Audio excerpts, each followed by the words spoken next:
오늘 저희가 계속해서 사랑병을 위한 야곱의 환란이라는 이 메시지를 살펴보고 있습니다. 하나님의 마지막 때 계획이 어떻게 이스라엘의 회복과 맞물려 있으며 그것이 어떻게 세계 선교와 한 실체를 이루고 있는지, 근데 이 모든 것을 아우르는 하나님의 비전, 하나님의 마음 가운데 불타는 목적이 무엇인지, 결국 대환란을 조성하고 이스라엘의 회복과 그리고 세계 선교를 통해 하나님은 무엇을 이루기를 원하시는가, 그 하나님의 비전과 하나님의 궁극적인 목적을 제가 한 단어로 압축했습니다. 성경이 그것을 한 단어로 압축합니다. 그것이 바로 사랑병입니다. 하나님의 영광이 하나님의 궁극적인 목적인데, 하나님은 언제 우리의 삶 속에 가장 영광을 받으시는가? 한 신학자가 말하기를, 우리가 하나님 안에 최상의 만족을 누릴 때 하나님 우리의 삶 가운데 최고의 영광을 받으신다. 최상의 만족, 예수님이 우리의 마음에 극상의 가치를 지닌 보화이자 보배가 되실 때, 모든 심령에 단순히 견고한 반석이 아니라 우리의 마음을 지배하는 갈망이 되실 때, 학개서 2장의 말씀처럼 다시 하늘과 땅을 여호와께서 흔드시리니 만민의 모든 민족의 보배가 되시는 예수님께, 그 보배가 되시는 것이 하나님의 목적이자 비전입니다. 그래서 제가 이제 이 두 번째 파트에서는 구체적으로 어떻게 복음, 선지자들과 사도들이 이해한 복음, 예수님과 사도들이 사용한 성경은 모세와 선지서라고 강조해 드렸습니다. 이제 계속해서 이 부분을 살펴볼 것인데, 그랬기 때문에 그들이 우리가 말하는 그 구약에서 이해한 복음, 그리고 그 복음이 어떻게 세계 선교와 맞물려 있는지, 예수님께서 이 킹덤 복음을, 우리나라 표현에는, 우리 한국어 성경에는 천국 복음이라고 되어 있지만 영어 표현에는 kingdom, the gospel of the kingdom, 복음, 하나님의 왕국의 복음입니다. 그 왕국의 복음이 모세와 선지서에 무엇을 의미했는지를 우리가 지금 이해가고 있습니다. 그래서 제가 이전 강의에서는 복음은 무엇인가라는 질문을 던졌고, 먼저 구체적으로 신약의 근거에서 예수 그리스도의 좋은 소식은 오직 은혜로 말미암아, 사람의 행위와 사람의 행적이 아니라 오직 은혜로, 인간의 행위는 하나님의 업적에, 하나님의 그 전적인 은혜 업적에 단 0.1%도 보탬이 될 수 없다는 것을 먼저 이해해야 됩니다. 그리고 났을 때 하나님의 그 은혜를 경험한 자는 삶 속에 반드시 거룩한 행실의 열매를 맺을 수밖에 없다는 것을, 그래서 제가 이것을 이제 강조해 가면서 복음의 본질에 대해서 제가 또 하이라이트를 했습니다. 복음은 결국에는 예수님을 통한 선물이 아니라 예수 그리스도로 말미암아 우리가 다른 무언가를, 천국을, 영원한 상급을 누리는 것이 아니라 그리스도 자체가 좋은 소식이다. 예수님은 단순히 구원의 값이 아니라 구원의 목표이시다. 부활의 목표이시다. 그러기 때문에 베드로 사도가 복음에 대해서 의인이 불의한 자들을 대신하여 죽으셨으니 이는, 그러한 이유는, 그 이유는, 그 목적은 무엇이냐? 우리를 하나님께로 인도하려 하십니다. 하나님이 우리의 약속의 땅이요, 하나님이 우리의 유업이시오, 하나님이 우리의 지극히 큰 상급이시오, 하나님이 우리의 영원한 분길이시라는 것이 복음이라고 제가 강조했습니다. 이것을 전제로, 그런데 성경이 우리에게 강조하는, 설교하는 복음은 예수님의 십자가가 중심이고 십자가의 업적이 기반이 되지만, 토대가 되지만 그것이 전부가 아니라고 제가 강조했습니다. 십자가가 중심이지만 십자가가 복음의 전부는 아니라는 것.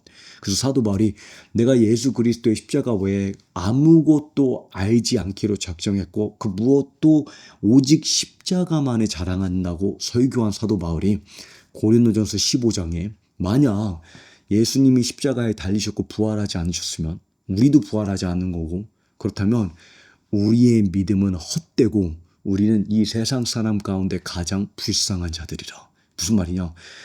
복음이 십자가가 전부면 결국 그러한 복음은 헛된 복음이라는 겁니다. 그거는 결코 좋은 소식이 아니라는 겁니다. 그러하기 때문에 십자가가 복음의 중심이지만 예수님의 재림이 복음의 핵심이고, 예수님의 천년왕국의 통치가 복음의 본질이고, 더 나아가서 만물의 회복까지. 그래서 로마서 8장 같은 본문에 모든 피조물이 하나님의 아들들이 나타날 그날을, 예수님의 다시 오심과 부활의 그날을 고대하고 탄식한다고 말합니다. 만물의 회복되는 때까지.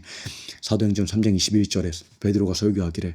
그래서 제가 여러분께 이 예수님과 사도들이 이해하고 설교하고 우리에게 명령한 열방을 향해서 가져가야 될 복음에는 예수님의 십자가로 말미암아 온유한 종으로 와서 우리를 대신하여 죽으신 어린 양 되시는 그 예수님의 은혜의 복음을 담고 있지만, 더 나아가 장차 그가 만왕의 왕으로 유다의 사자로 와서 이 열방을 정복하고 모든 악한 왕들을 심판하고 여호와의 포도주, 진노의 포도주 틀을 밟고 만왕의 왕으로 전쟁에 능한 용사로 이 땅에, 이 지구에 하나님의 나라를 가져와서 회복할 것이라는 물리적인 그 하나님의 통치와 하나님의 왕권에 대한 복음을 이해해야 된다고 강조해 드렸습니다. 저희가 이제 다음 강에서 보게 되겠지만 이사야가 이것을 이제 한 단어로 압축하는데, 처음으로 복음이라는 단어가 메시아적인 통치의 의미를 담게 된 것이 이사야서입니다. 이사야서 40장, 52장, 61장에. 근데 구체적으로 이사야가 이 복음, 좋은 소식을 어떻게 표현하냐? 여호와의 구속의 해와 하나님의 보복의 날. 구속의 해와 보복의 날은 하나의 실체입니다. 이해가십니까? 그러니까 예수님의 십자가를 통해 우리가 구속을 받고 구원을 영접하지만, 구원을 받게 되지만, 더 나아가 예수님의 재림 때 그 여호와의 보복의 날을 통해 이 땅의 죄와 악을 하나님께서 심판하고 제거하고 사랑을 가로막는 모든 장애물들을 제거하는 것이 그 하나님의 심판과 하나님의 전쟁 또한, 하나님의 공의롭고 충성된 그 하나님의 심판 또한 좋은 소식이라는 것입니다. 물론 그 하나님의 심판이 온유와 정의와 공의를 위해서 사랑 가운데서 비롯되는 것이지만, 그 하나님의 마지막 때 심판이 성도들에게, 예수 그리스도께 속한 성도들에게 좋은 소식이라는 것을 우리가 이해하고 그 온전한 복음의 개념과 깨달음을 열방에게까지 가져가야 된다고 제가 강조해 드렸습니다. 이제 오늘은 계속해서 그 복음이 이스라엘의 물리적이고 지리적인 회복과 어떻게 연결되는지를 우리가 이해하기 위해서 제가 이제 오늘 여러분과 한 가지 주제를 좀 깊이 다루어 보기로 합니다. 바로 하나님의 나라입니다. 하나님의 나라라는 표현이 영어에는 kingdom, the kingdom of God, 하나님의 왕국을 의미합니다. 왕국을.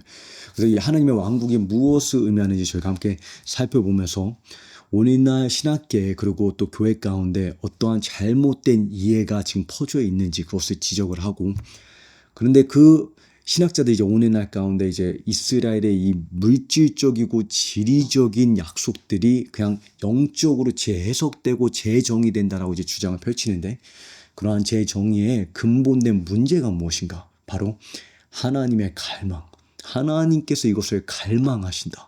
그러니까 예수님의 십자가가 자족하고 예수님의 십자가가 중심이라는 것을 강조하지만, 신학자들이 예수님의 십자가가 궁극적인 실체라는 것은 예수님의 주권적인 기쁨, 하나님이 원하시는 대로 역사를 하십니다. 그래서 시편이나 욥기서나 또는 다니엘서를 보게 되면 하늘에 주가 계시고 하나님께서는 이 땅에 자기가 원하시는 대로, 갈망하시는 대로 행하시는 일이라. 하나님의 갈망이 있습니다. 하나님 안에 억제할 수 없는 기쁨이 있고, 그 기쁨이 하나님의 구속의 역사가 어떻게 펼쳐질지를 작정했다는 것입니다. 그래서 이제 제가 재정의, 이스라엘에 대한 하나님의 약속을 그냥 영적으로 해석해버리고 흡수해버리라는 이런 해석 방식이 뭐가 문제인가? 하나님의 갈망에 어긋난다는 것입니다. 그것을 강조하면서, 그러므로 신약 성경은 이스라엘이랑 하나님의 약속을 재정의하지 않고 흡수하지 않고 삭제하지 않고 새롭게 다시 쓰지 않고 오히려 예수님 안에서 예수님을 통해서 그것을 보장하고 약속하고 성취해 간다는 것을 제가 보여드리면서 이제 끝으로 역사 가운데, 교회 역사 가운데 우리가 존경하는 신학자들이 찰스 스퍼전이나 J.C. 라일 같은, 저는 찰스 시미언 같은, 또는 존 오웬 또는 조나단 에드워즈 같은 미국이 낳은 최고의 신학자, 청교도의 최고의 신학자라고 불리는 이러한 거장들, 영적 거장들이 어떻게 이스라엘의 영적인 회복뿐만 아니라 이스라엘 민족의 물리적인, 지리적인 회복을 믿었고 성경을 그런 식으로 해석을 했는지를 제가 보면서 이제 그 다음 챕터. 그러므로 예수님과 사도들이 이해하고 설교한 이 킹덤 복음은 무엇인가라는 질문으로 이 메시지를 마치기 원합니다. 자, 먼저 제가 그 하나님의 천국 복음이 성경에서 무엇을 의미하는지를 좀 정리해 가기로 원하는데, 참고로 제가 오늘 여러분과 다룰 이 메시지의 내용이 많을 수가 있습니다. 근데 여러분과 제가 이 내용을 다룰 때 저는 가능한 이것을 쉽게 설명하기를 원하는데, 동시에 오늘날 교회 가운데 또 신학계에 많이 퍼져 있는 오류들을 제가 바로 잡아야 되기 때문에 내용은 너무 단순할 수는 없다는 것을 여러분께서 이해하시면서, 제 이 메시지의 목적은 단순히 여러분께 감동을 드리는 것이 아니라 여러분에게 깨달음을 드리고 여러분의 이 깨달음의 뼈대를 더 강화시키는 것. 그러니까 때로는 설교가 우리의 마음의 심령을 불붙이는 목적이 있을 때가 있고, 때로는 우리의 지성과 깨달음의 영을 증가시키는 목적이 있을 때가 있습니다. 그래서 제 이 메시지의 목적은 그냥 단순히 여러분에게 감동을 전달해 드리는 것이 아니라는 것을 이해하시면서 이 메시지를 참조하시고 또 그 강의 안에 제가 인용해 놓은 그 성경 구조들, 그 내용들을 살펴보시면서 정말 이것이 성경에 기록되어 있는지 여러분께서 확인해 보시기를 제가 격려해 드립니다. 먼저 마이클 블랙이라는 신학자가 쓴 책이 있는데, 여러분께서 영어가 되시면 제가 이 책을 추천합니다. 한국어로는 아직 아쉽게도 번역이 되어 있지 않은데, He will reign forever. 그가 영원히 통치하리라라는 이 책에 이제 하나님의 나라, 하나님의 킹덤에 대한 성경 신학책입니다. 거기에 마이클 블랙이 뭐라고 얘기를 하냐면, 하나님의 나라는 성경 전체를 관통하는 중심 주제이며 모든 성경적인 주제를 아우르는 개념이라고 설명합니다. 성경에 있는 다양한 주제를 관통하고 아우르는 하나의 중심된 메시지가 무엇이냐? 바로 하나님의 나라라는 것이죠. 그만큼 하나님의 킹덤이 성경 전체의 메시지, 하나님의 구속의 스토리를 이해하는데 중심이 되고 중요하다는 것입니다. 이 하나님의 킹덤은 예수님의 사역의 중심이었고, 그래서 세례 요한과 예수님이 첫 설교 메시지가 무엇입니까? 회개하라, 하나님의 킹덤이 가까이 왔느니라. 사도들이 계속해서 사도행전 가운데 교회 역사를 통해서 선포한 메시지의 핵심이었으며, 부활 이후에도 예수님의 마음을 가장 사로잡았던 주제입니다. 예수님께서 부활하시고 난 다음에 40일 동안 당신의 제자들에게 설교하신데, 그 설교의 핵심 주제가 무엇이었냐? 바로 하나님의 킹덤입니다. 그래서 승천 직전에 제자들은 이 예수님의 가르침을 마지막 하나의 질문으로 요약합니다. 그것이 무엇이냐? 주께서 이스라엘에게 킹덤을, 왕국을 회복하심이 이때나이까. 그런데 이렇게 하나님의 킹덤이 성경에 중요한데도 하나님의 나라만큼 많은 논쟁과 다양한 해석을 가져오는 주제도 듭니다. 그래서 어떤 이들은 하나님의 나라가 순전히 영적이다, 우리 마음 가운데, 성도들의 마음 가운데 있는 실체라고 주장을 하고, 또 다른 이들은 하나님의 나라가 오직 미래적인 실체, 예수님의 재림 때 임할 물리적인 통치라고 주장을 합니다. 또 다른 이들은 교회와 선교를 통해서 이 교회가 확장되고 교회가 세워지고 제자 양육이 됨으로 인해서 하나님의 나라가 이 땅 가운데 확장되고 있다고 말합니다. 왜 이토록 다양한 해석이 존재하는 것일까요? 하나님의 나라에 대한 굉장히 중요한 성경 신학책을 쓴 조지 레드, 거의 전설적인 고전이죠. 이 조지 레드라는 박사의 말에 의하면 성경을 보게 되면 하나님의 나라에 대해 놀랍도록 또는 혼란스러울 정도로 다양한 진술들이 존재한다. 제가 먼저 성경이 하나님의 나라에 대해서 뭐라고 설명하고 있는지를 제가 간략하게 정리해 나아가면서 이 가운데 우리가 또 구체적으로 무엇을 분별해야 되는지를 좀 다루기를 원합니다.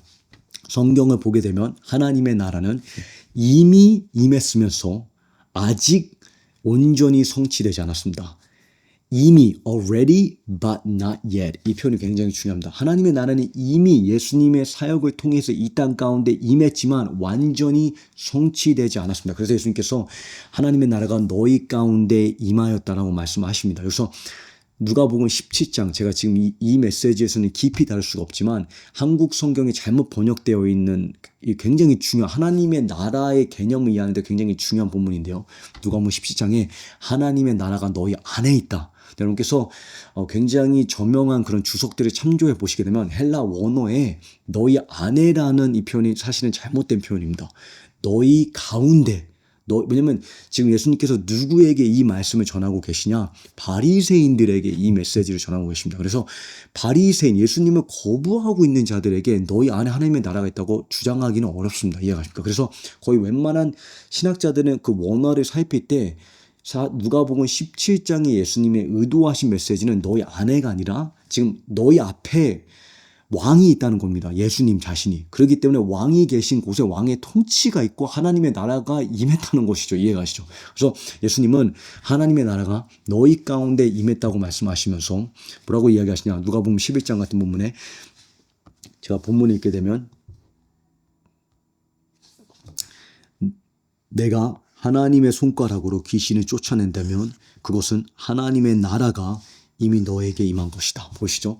근데 동시에 이 하나님의 킹덤은 또한 미래적입니다. 현재이지만 미래에 임할 실체입니다. 그러므로 마태복음 25장 같은 본문을 보게 되면 인자가 그의 영광 가운데 모든 천사들과 함께 올 때 그 영광의 보좌 위에 앉을 것인데 이 보좌는 실제적인 보좌입니다. 물리적인 이해가십니까? 단순히 영적인 실체가 아니라 실제 보좌 위에 앉을 것인데 그때 그 왕이 오른쪽에 있는 사람들에게 말할 것이다. 너희를 위해 마련해 두신 나라를. 바로 이게 킹덤입니다. 킹덤. 이해가시죠? 그러니까 하나님의 나라는 이제 예수님께서 다시 올 때에 상속받은 미래적인 실체라는 것이죠. 또한 하나님의 나라는 영적이면서 동시에 물리적인 실체입니다. 사도 바울은 우리에게 말하기를 하나님의 킹덤은 먹고 마시는 것이 아니라 성령 안에서 의와 평강과 희락이라. 그런데 예수님은 또한 동시에 문자 그대로 먹고 마실 것이라고 약속을 하십니다. 제자들에게 약속하시고 또 그들에게 장차 그 하나님의 킹덤이 임할 때 12지파를 그들이 물리적으로 실제로 통치하고 다스릴 것이라고 약속하십니다. 누가복음 22장 30절에 너희가 내 킹덤에 내 나라에 있어 내 상에서 먹고 마시며 보좌에 앉아 이스라엘의 12지파 나중에 이 이스라엘과 하나님의 킹덤이 어떻게 맞물려 있는지 이것을 이해하는데 이 본문이 굉장히 중요합니다. 보좌에 앉아 이스라엘 12지파를 다스리게 될 것이다. 예수님은 또한 하나님의 나라가 겨자씨처럼 아주 작은 겨자씨처럼 눈에 보이지 않게 서서히 확장되어 가지만 동시에 인자가 그 큰 권능과 하늘의 구름과 영광을 타고 올 때에 그 누구도 부정할 수 없게 그 하나님의 킹덤이 이 세상을 정복하고 도래하는 것을 보게 될 것이라고 말씀하십니다. 그때는 모든 눈이 그 하나님의 나라를 보게 될 것입니다. 예수님은 이 나라가 본디오 빌라도에게 이 세상에 속하지 않았다라고 말씀하시면서 동시에 언젠가 7번째 나팔 소리가 불리게 될 때 이 세상 나라가 우리 주와 그리스도의 나라가 되었다. 이 세상 나라가 이 세상의 킹덤이 우리 주와 그리스도의 킹덤이 되었다라는 날을 우리가 기다리고 고대합니다. 그러므로 하나님의 나라는 이미 도래했지만 이미 시작되었지만 그 완성은 아직 이루어지지 않고 우리는 그 완성을 기다리고 있는 것입니다. 우리는 지금 그리스도의 초림과 재림 사이에서 영적인 하나님의 나라의 실체, 성령님의 사역과 교회를 통한 그리스도의 몸된 교회를 통한 하나님의 통치가 열방 가운데 확장되어 가는 것을 믿고 추구하지만 동시에 만왕의 왕이신 예수님이 구름과 영광을 타고 흰말을 타고 이 세상을 정복하고 전쟁에 능한 용사로서 예루살렘을 탈환하고 그 땅에 하나님의 보좌를 세우는 그 물리적인 하나님의 킹덤의 완성을 우리는 기다립니다. 이것은 양자택일의 문제가 아니라 둘 다를 우리가 붙잡아야 될 이슈입니다. 이해하십니까? 그래서 존 파이퍼 목사는 이제 복음주의 굉장히 영적 아버지로 인정받고 있는 존 파이퍼 목사님은 이러한 하나님의 나라의 다양성을 잘 압축해서 하나님의 나라를 어떻게 정의하냐? 하나님의 왕권적인 통치와 주권적인 다스림. 그러니까 왕의 통치가 있는 곳에 그것이 그리스도의 몸된 교회를 통해서 지금 확장되어 가든지 간에 또는 예수님께서 재림 때 물리적으로 온 천사들과 부활한 성도들과 이 땅 가운데 세상을 정복하러 침공할 때 실제로 물리적으로 최종적으로 임하든지 간에 왕권적인 통치와 주권적인 다스림이다. 한마디로 그래서 요약해서 성취는 이미 임했지만 fulfillment is already here. 그러나 consummation, 완성은 아직 오지 않았다. 굉장히 적절한 표현입니다. 성취는 이미 임했지만 완성은 아직 오지 않았다. 근데 여기서 우리가 한 가지를 보충 설명하고 싶습니다. 성취, fulfill, 성취되었다는 이 의미에 있어서, 이 말에 있어서 모든 사람이 동일한 의미로 이해하는 것이 아니기 때문이다. 이 조지 레드 같은 박사나 그 외에 많은 우리나라의 신학계의 입장을, 지배적인 입장을 주도하고 있는 이 학자들의 견해에 의하면 예수님께서는 구약의 약속을 단순히 성취하신 것이 아니라 흡수하고 재해석하고 새로운 방향으로 전환하셨다라고 주장을 합니다. 이 관점에 따르면 이스라엘에게 주어진 지리적인 회복, 다윗의 보좌, 민족적인 회복은 문자 그대로 성취되는 것이 아니라 그리스도와 교회 안에서 철저히 재정의되고 흡수되었다는 것입니다. 이 말을 이해해야 된다. 이해하십니까? 왜냐하면 지금 우리나라의 신학계와 여러분과 제가 사랑하는 많은 목사님들과 또 너무나 많은 교회 강단에 이 해석이 지배하고 있기 때문이다. 그래서 N.T. Wright 같은 이런 대표적인 신학자가 주장하기를 뭐라고 얘기하냐? 예수님은 사역 전체를 통해서 하나님의 나라의 의미를 재정의하고 redefine, 이해가 가십니까? 이 재정의하는 데 전념하셨습니다. 그분은 하나님의 나라라는 상징적인 언어를 포기하지 않으셨고 이것을 상징화, 이것을 은유적으로, 이것을 영적으로 재해석했고 그 안에 새로운 내용을 채워 넣으심으로 유대인들이 기했던 물리적인 메시아의 시대를 강력하게 전복하셨다는 것입니다. 그러니까 N.T. 라이트뿐만 아니라 제가 여러분께 지금 강조해 드리는 것은 이것이 지금 오늘날 교회와 신학교를 지배하고 있는 대표적인 입장이라는 것입니다. 그래서 조지 레드 같은 이런 신학자도, 그런 박사님도 신약은 종종 구약의 예언을 구약의 문맥에서 전혀 암시되지 않은 방식으로 해석합니다. 그 문맥상 선지자들이 의도하고 이해했던 하나님의 그 약속들을 새롭게 정의하고 흡수하고 새롭게 전환했다는 것이죠. 이러한 학자들의 견해가, 이러한 사상이, 이러한 해석 방식이 우리나라 신학계의 지배적인 입장을 가지고 있고 신학교의 교육과 강단, 설교 강단, 교회 강단을 차지하고 있으며 그러므로 인해서 수많은 성도들이 성경을 읽는 방식 자체를 완전히 뒤바꿔 놓았다는 것입니다. 근데 여기에는 심각한 문제가 있습니다. 그 심각한 문제가 무엇이냐? 이스라엘의 약속, 이스라엘이랑 하나님의 지리적이고 물리적인 이 약속을 재정의하려는 이 시도의 가장 본질적인 문제, 근본된 문제는 무엇이냐? 바로 하나님의 갈망입니다. 욥은 말하기를 그분은 무엇이든지 자신이 원하시는 대로, 영어편에 보면 하나님께서 갈망하시는 대로 그대로 행하신다. 시편 기자도 고백하기를 오직 우리 하나님은 기뻐하시는 모든 것을 행하신다.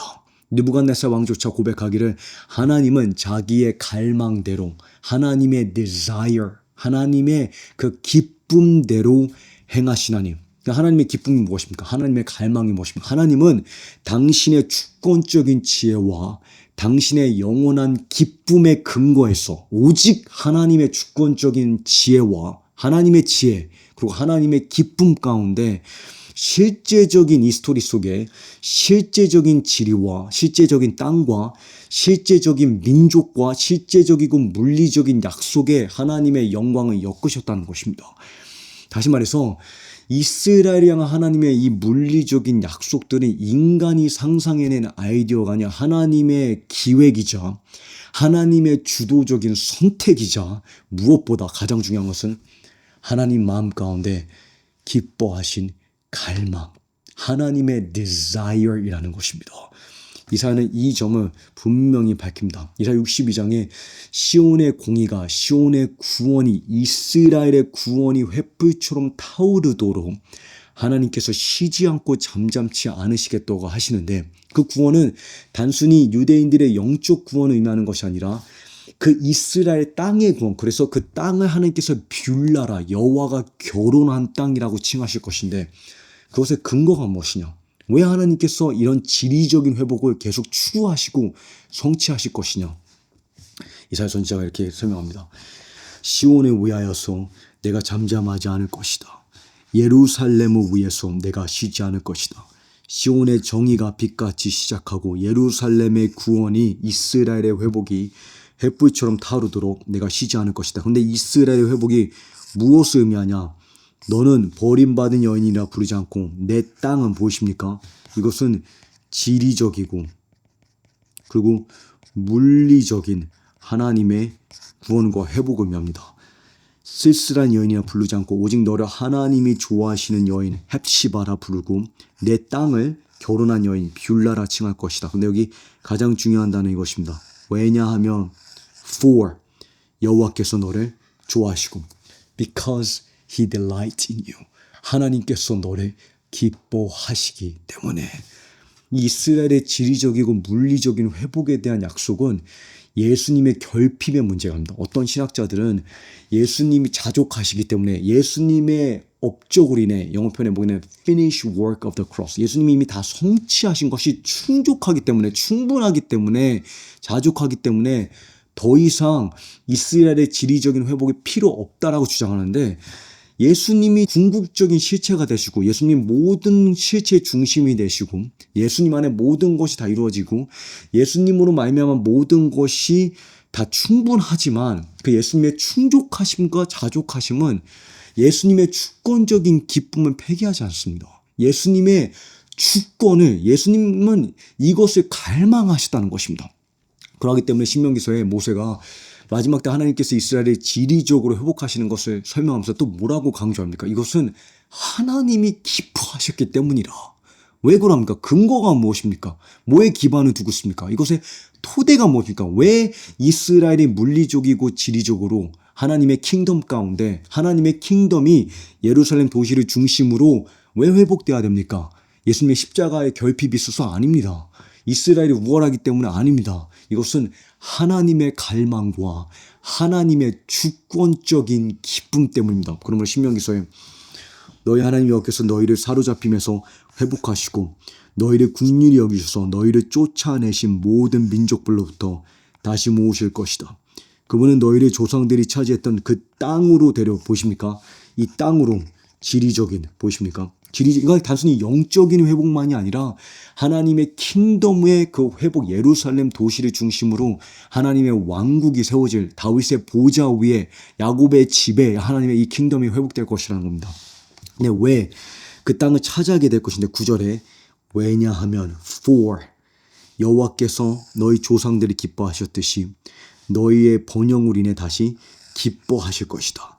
기뻐하실 것이기 때문에 너희에게 이 회복을 주시는 것이 하나님의 기쁨이기 때문에 하나님의 억제할 수 없는 흘러넘치는 그렇기 때문에 위대한 청교도 신학자 매튜 헤니는 뭐라고 얘기합니까? 우리의 구원은 하나님의 위대한 기쁨에 비친다.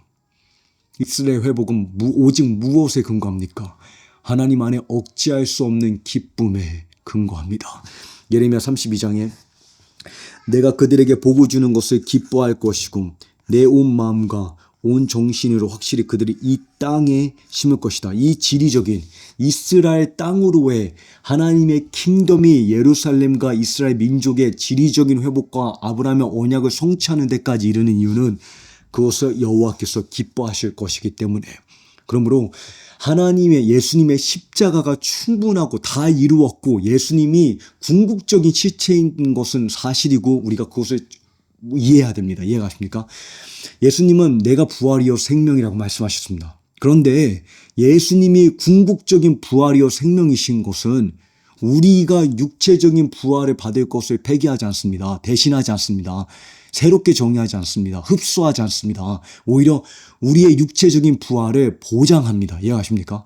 예수님이 부활이요 생명이기 때문에 우리도 그 부활의 날에 육체적인 물리적인 이 몸을 받는 부활을 경험하게 되는 것입니다. 예수님이 생수의 강몽이시고 궁극적인 생명의 떡이시지만 어린 양의 혼인잔치 때 우리가 실제 물리적인 먹고 마시는 그 하나님의 킹덤을 경험하게 될 것입니다. 이 두 개는 서로 대립되는 것이 아니라 예수님 안에 완벽한 조화를 이룬다는 것을 우리가 이해해야 됩니다. 그러하기 때문에 시편 132편에 하나님께서 이스라엘의 회복을 다윗이 하나님께서 왜 이스라엘, 이 예루살렘 도시를 선택하셨냐? 그 이유를 설명합니다. 하나님의 본질적이고 근본된 이유를 이렇게 설명합니다. 다윗이. 여호와께서는 시온을 주권적으로 선택하셨고 주께서 계시 곳이 되기를 바라셨습니다. 하나님께서 원하셨습니다. He has desired it. 하나님께서 갈망하셨습니다. 이곳이, 이 예루살렘이 영원토록 내 안식처가 되리라. 내가 여기 있을 것이다. 내가 그것을 바란다. 보이십니까? 바란다.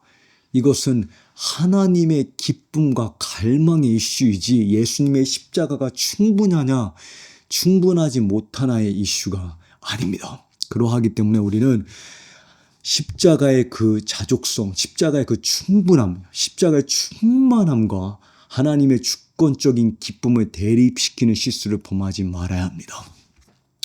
그러므로 신약을 보게 되면 이스라엘이랑 하나님의 물리적이고 지리적인 약속을 재정의하지 않습니다. 오히려 예수 그리스도를 통해서 하나님의 언약을 확증하십니다. 마태복음 처음 9절부터 예수님의 족보를 언급하면서 그가 다윗의 자손이요 아브라함의 자손이라고 밝히며 가브리엘 천사가 마리아에게 예수님의 탄생을 알릴 때 예수님의 통치를 구체적으로 다윗의 보좌와 야곱의 집과 직결시킵니다.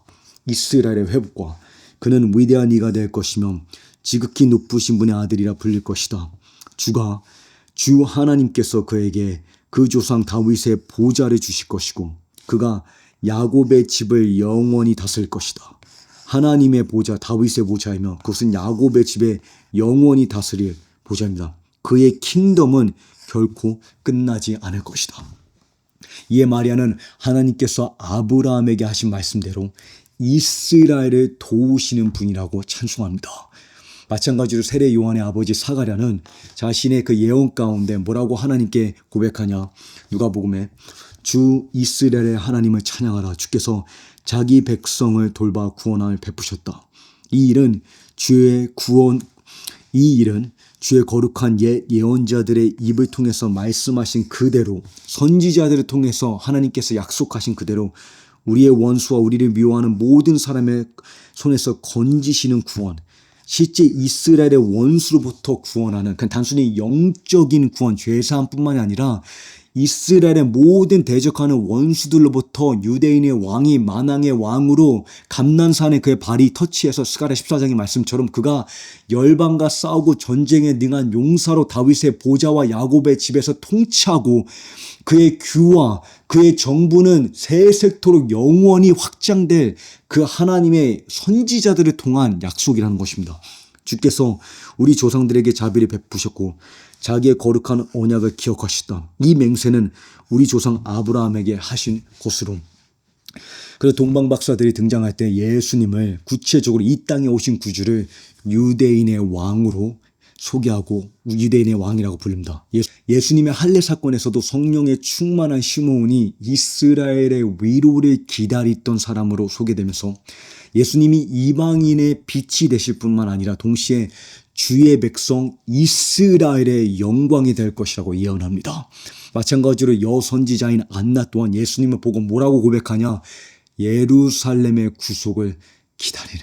그래서 그 예루살렘의 구속을 기다리는 모든 사람들에게 이 예수 그리스도에 대해서 설교합니다. 더 나아가 예수님은 이러한 이스라엘의 기대, 이스라엘의 지리적인 회복에 대한 기대를 계속해서 확증해 가시면서 마지막 만찬에서 당신의 재림 때 그 제자들이 이스라엘 12지파, 저희가 누가복음 22장 본문을 봤죠. 이스라엘의 12지파를 다스릴 것이라고 그 지리적인 통치, 물질적인 통치를 약속하십니다. 그리고 더 나아가서 마태복음 23장에 이스라엘의 회개를 말씀하시면서 이스라엘 민족이 예수님을 메시아로 영접하기 전까지는 다시는 너희가 너의 입으로 예루살렘아, 예루살렘 도시야, 예루살렘의 지도자들아, 너희가 주의 이름으로 오시는 이여 찬송받을지어다 주의 이름으로 오시는 이여라고 나를 영접하기 전에는 다시는 나를 보지 못할 것이라.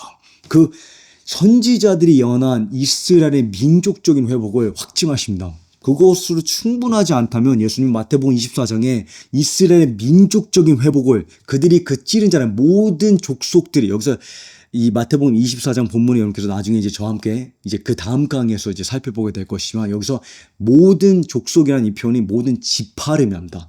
그 땅에 그 예루살렘 도시를 중심으로 이스라엘의 모든 지파들이 스가랴 12장에 약속하고 있는 것처럼 그들이 찌른 그를 보고 애통할 것이라는 스가랴 12장의 이스라엘 민족적인 회개를 확증하십니다. 그리고 그 남은 자들을 일곱 번째 나팔이 불릴 때, 마지막 나팔이 불릴 때, 나중에 여러분과 제가 이사야 27장을 보게 되겠지만 그 하나님께서 나팔을 부실 때 이스라엘 남은 자들을 하나님께서 모으시겠다고 말씀하셨는데 그것을 다시 한번 예수님께서 확증해 가시면서 이 가르침을 하나의 충격적인 결론으로 끝맺히십니다. 누가복음 21장에 이러한 모든 일이 일어나는 것을 보거든 하나님의 킹덤이 가까이 온 줄을 알라. 하나님의 킹덤이 보이십니까? 하나님의 나라가 너희 가운데 예수님의 초림 때 임하였지만 그리고 교회를 통해서 확장해 갈 것이지만 하나님의 킹덤은 물리적으로 지리적으로 예루살렘 도시 위에 임할 것을 너희가 보아라. 임한 줄을 가까이 온 줄을 너희가 알라.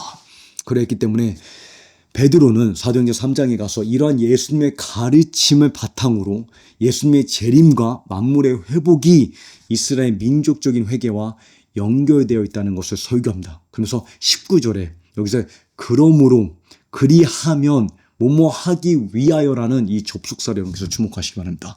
어떻게 베드로의 깨달음 속에 예수님의 재림과 만물의 회복이 이스라엘 민족적인 회개와 맞물려 있는지 저희가 이제 계속해서 그 다음 강의에서 이런 본문들을 더 자세하게 다룰 것입니다. 사도행전 3장에 베드로가 이것을 보고 백성들에게 말했습니다. 이스라엘의 사람들이요. 그러므로 여러분은 회개하고 누가 회개를 합니까? 이스라엘의 사람들. 지금 이스라엘의 민족적인 회개를 촉구하고 있습니다. 그러면 보이십니까? 지금 여기에 보게 되면 원인과 결과가 있습니다. 이 관계를 주목해야 된다. 이 관계를. 그러면 주 앞에서 새로워지는 때가 올 것이고 주께서 여러분을 위해 미리 정해신 그리스도 예수를 다시 보내실 것입니다. 이 재림은 이스라엘의 회개와 연결되어 있다는 것이죠. 그러나 하나님께서 영원전부터 그 거룩한 예언자들의 입을 통해 말씀하신 그대로 만물의 회복이 만물을 회복하실 때까지 예수는 마땅히 하늘에 계셔야 할 것입니다. 이 때문에 부활하신 예수님은 40일 동안 제자들에게 한 가지의 핵심된 주제를 가르치셨고 하나님의 왕국에 대해서 가르치셨고 제자들은 그 예수님의 가르침을 한 가지의 핵심 질문으로 요약합니다. 주께서 이스라엘의 왕국을 회복하심이 이때나이까? 주께서 하나님의 킹덤을 이스라엘에게 회복하심이 지금 이때나이까?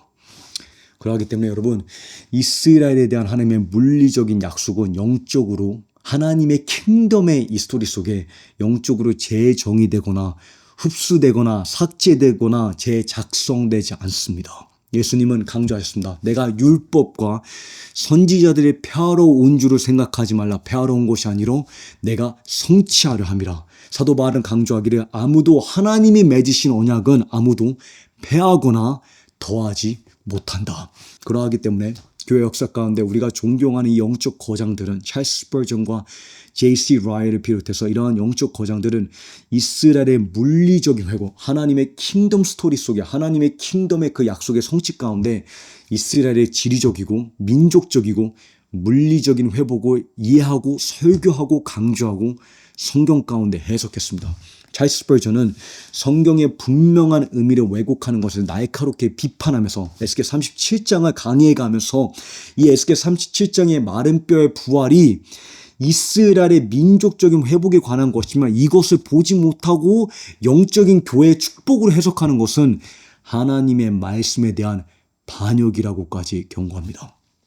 스퍼전이 이야기하기를 예언자의 논리의 흐름을 따라가다 보면 루터의 종교개혁이나 조지 휘피드의 붕 또는 어떤 특정 교회의 회복을 말하는 것으로 해석하는 것은 전혀 부적절합니다. 아닙니다. 여기서 에스겔 선지자는 자기 민족, 자기 혈통, 자기 지파에 관하여서 말하고 있습니다. 그는 분명히 자기의 의도를 알고 있었으며 성령의 인도하심을 따라서 성령의 감화 감동하심으로 그 환상에 대한 설명을 우리에게 제공하고 있습니다. 내가 내 백성을 그들의 무덤에서 나오게 하여 이스라엘의 땅으로 보이십니까? 이 지리적이고 물리적인 부활, 물리적인 회복에 관한 것임을 땅으로 들어가게 하리라고 말씀하신다. 그의 첫 번째며 가장 핵심적인 의도는 그들 자신 이스라엘에 관해 말하고 있는 것이었습니다. 물론 어느 성경도 사서로이 풀 것이 아니라는 말씀처럼 본문을 보다 넓게 적용하는 것도 옳고 적절하지만 나는 그 본문의 1차적인 의미를 무시하는 것이 하나님의 말씀에 대한 반역이라고 생각합니다. 본문의 의미는 문맥에 드러나듯이 단어들이 실제 의미를 가지고 있다면 먼저 유대인들이 그들 자신의 땅과 민족으로 정치적으로 회복될 것을 말하고 있음을 가장 명백합니다. 보이십니까? 얼마나 통쾌하고 얼마나 정확한 성경 해석인지. 마찬가지로 미국 역사상 가장 미국이 낳은 최고의 신학자라고 인정받는 조나단 에드워즈는 그리스도의 왕국이 유대인의 부르심과 연결되어 있다는 것을 설교합니다. 그가 말하기를 나는 말하건대 이로 보건대 그리스도의 왕국은 유대인의 부르심 이후에 성취될 것으로 보인다. 보십니까? 하나님의 왕국 킹덤이 이스라엘의 최종적인 민족적인 회개와 부르심 이후에 성취될 것으로, 그 부르심은 매우 광범위하며 마치 세상이 죽음에서 다시 살아나는 것처럼 여겨질 것이다. 그리고 이 마지막 사건은 의심할 여지 없이 천년 왕국이 시작되기 전에 일어날 것이다. 그 메시아의 통치가 있기 전에 유대인의 회개와 민족적인 부르심이 있을 것이라는 겁니다. 또한 찰스 시몬이라는 제가 어떻게 보면 가장 존경하는 목회자 중 한 사람입니다. 19세기에 가장 큰 영향을 끼친 영국 성공의 목회자인데 동시에 자신이 섬긴 교회에서 가장 환영받지 못한, 가장 멸시받은 목회자이기도 합니다. 수십 년 동안을, 몇 개월이 아니라 수십 년 동안을 무시당하고 자기 성도들에게 배척당하고 조롱당하고 극심한 반대를 겪었습니다. 신방을 갔을 때 성도들이 문을 안 열어줬습니다. 수십 년 동안은. 그런데 시몬은 쓴뿌리를 품거나 자신의 사역을 포기하지 않고 54년 동안 그 자기의 목회자의 자리, 그 동일한 성도들을 향해서 54년을 버팁니다. 인내합니다. 그 동일한 인내의 믿음을 가지고 찰스 시몬이 예레미야 33장을 강의하는데 뭐라고 설교하는지 주목해 보시면 합니다. 하나님께서 이스라엘 안에서 이전에는 결코 나타내신 적이 없는 방식으로 자신을 영화롭게, 하나님은 영화롭게 하실 것인데 이스라엘 안에서 영화롭게 하실 것입니다. 하나님은 자기 백성을 영화롭게 하실 작정입니다. 이것은 하나님의 태초 이전부터 계획하신 기뻐하신 뜻에서 비롯된 예정 작정이라는 것입니다. 여호와께서 이스라엘의 회복과 자신의 영광, 그리고 감히 말하자면 자신의 기쁨이 서로 연결되어 있다고 선언하십니다. 얼마나 정확한 성경 해석입니까? 이는 곧 세상의 구원과 직결되어 있다는 사건입니다. 제가 이스라엘의 회복이 온 세상의 구원을 가져오는 중요한 결과라는 것을 강조한다고 해서 지나친 말로 여기지 마십시오. 제가 이방인의 친구입니까? 그렇습니다. 제가 이방인의 친구라는 것은 잘 알려졌습니다. 그렇기 때문에 저는 유대인의 친구입니다. 왜냐하면 유대인이 하나님께로 돌아오는 그들의 회복이 곧 온 세상의 구속이 될 것이기 때문입니다. 사도행전 3장에 사도 베드로가 설교한 것처럼 이스라엘 민족아 회개하라.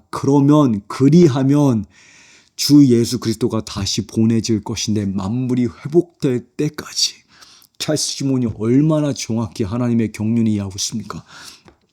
또한 더 나아가서 끝으로 제가 마틴 로이드 존스가 최고의 성경 주석가라고 평가한 청교도 목회자 J.C. 라일이 이스라엘에 대한 성경의 약속을 영적으로 해석하려는 시도를 강하게 비판하면서 이러한 애매한 해석 방식을 하나님의 말씀을 노골적으로 거부하는 행위라고 경고합니다. 그가 뭐라고 이야기하는지 주목하시기 바랍니다.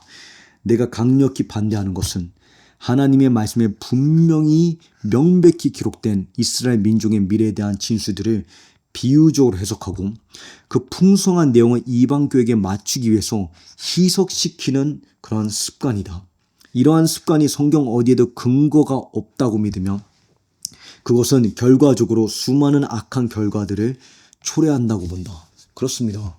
마틴 루터가 주장한 이러한 성경의 이스라엘 민족에 대한 하나님의 약속들을 교회에게 맞추려고 희석시키고 비유적으로 해석하는 것이 결국에는 히틀러가 세계 2차 대전에서 유대인들을 지구상에서 제거해버리고자 했때 교회를 미혹시키고 독일 교회를 미혹시키는데 발판이 되었다는 것입니다. 그러니까 지금 이 세계 2차 대전의 사건이 벌어지기 수십 년 전에 이미 J.C. 라인은 이러한 희석시키는 영적으로 비유적으로 해석해버리는 이런 억지로 껴맞히는 그런 해석 방식이 얼마나 치명적인 결과를 초래할 수 있는지를 경고합니다. 이해가십니까? 나는 시편과 이사야, 예레미야, 에스겔 그리고 모든 선지자들이 말한 이스라엘 최종적인 기원에 관한 말씀들이 그 말 그대로의 의미를 가지고 있다고 확신한다. 나는 그런 말씀들이 자연스러운 의미를 무시하는 것이 곧 하나님의 말씀을 왜곡하는 것이라고 생각한다. 그것을 이방 교회에 대한 모호한 적용으로 영적 해석해버리는 것은 성경을 비트는 행위이며 하나님의 말씀을 믿지 아니려는 거부 행위이다. 불신이라는 것이죠. 하나님이 정말 말씀하신 대로 뱀이 하와에게 질문한 것처럼 정말 하나님이 말씀하시냐? 그 하나님에 대한 불신에 근거하다는 것입니다.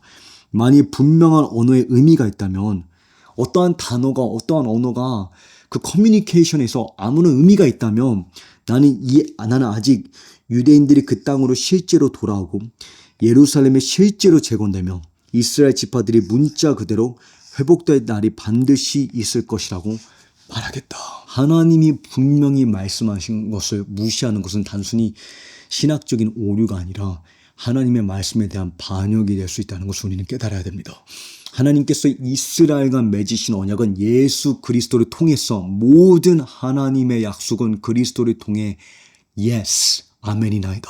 예수 그리스도로 말미암아 확증되었고 보장되었습니다. 그 나라는 반드시 임할 것인데 예수님의 몸된 교회를 통해서 확장되어 가고 있지만 만왕의 왕이 흰말을 타고 영광의 구름 가운데 인자가 구름을 타고 오실 때에 그 하나님의 킹덤은 물리적으로 이 세상을 정복하고 이 세상 나라가 우리 주와 그리스도의 나라가 될 것입니다. 그때 예수님은 유대인의 왕으로 세계 열방의 모든 통치자들과 전쟁할 것인데 그것은 비유적인 사건이 아니라 실제 물리적인 사건이 될 것입니다. 스가랴 14장에 내가 모든 나라들의 예루살렘으로 불러 모아 예루살렘 도시로 불러 모아 예루살렘과 싸우게 할 것이다. 그때 여호와께서 나가셔서 전쟁하는 날에 싸우시던 그 나라들과 싸우실 것이다. 그 날이 오면 여호와께서 온 세상의 왕이 되시고 오직 여호와 홀로 주가 되실 것이다. 그곳에 사람들이 살 것이고 그 지리적인 땅에 다시는 멸망하지 않을 것이며 예루살렘에 어디입니까? 예루살렘 도시에 열방이 예루살렘을 칠 것인데 그때 여호와께서 나가셔서 그 나라들과 싸우실 것이고 왕이 되셔 하나님의 나라가 그곳에 세워질 것이며 예루살렘은 안전하게 거할 것이다. 그러므로 우리는 이제 결정적인 한 가지 질문을 하게 됩니다. 이 예언은 이 스가랴 14장과 같은 예언은 예수님께서 말씀하신 예수님께서 명령하신 예수님께서 우리에게 강조하신 이 킹덤 복음 너희는 이 천국 복음의 이 킹덤 예수께서 왕이 되어서 모든 열방을 정복하고 예루살렘 도시의 여호와의 보좌 다윗의 보좌 위에 야곱의 집 위에 영원토록 통치할 것이며 하나님의 법이 시온산에서부터 흘러 모든 민족이 이사야서 2장의 말씀처럼 예루살렘 시온산으로 예수의 율법 하나님의 말씀을 배우러 모이게 될 것이다. 이 천국 복음이 어떻게 하나님의 예수님께서 말씀하신 이 천국 복음이 어떻게 이스라엘 회복과 연결될까요? 그리고 그 킹덤 복음이 모든 족속에게 증거하라는 예수님의 미션과 어떻게 연결되어 있을까요? 그 다음 강에서 그 질문을 구체적으로 답해 보도록 하겠습니다. 마라나타.